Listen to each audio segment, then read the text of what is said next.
Factorial of the number. அதாவது இந்த factorial அப்படிங்கிறது மேக்ஸில் இருக்கக்கூடிய ஒரு ஃபார்முலா. இந்த ஃபார்முலாவை இம்ப்ளிமெண்ட் பண்ணுறது தான் இந்த ப்ரோக்ராம்.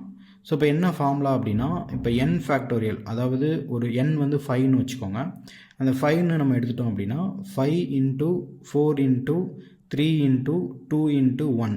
ஸோ இது எல்லாத்தோட மல்டிப்ளிகேஷன் தான் இதோட 5 ஃபேக்டோரியலோட ஆன்சர். ஓகே, ஸோ இப்போ இன்கேஸ் 3 ஃபேக்டோரியல் அப்படின்னா 3 into 2 into 1. Okay, 3 into 2 into 1 அதோட ஆன்சர் தான் 3 ஃபேக்டோரியலுக்கான ஆன்சர். ஸோ அதாவது பேசிக்காக 1லேருந்து n வரை இருக்க நம்பர்ஸை மல்டிப்ளை பண்ணி அவுட்கம் என்ன வருதோ அதை தான் நம்ம ஃபேக்டோரியல்னு நம்ம சொல்கிறோம்.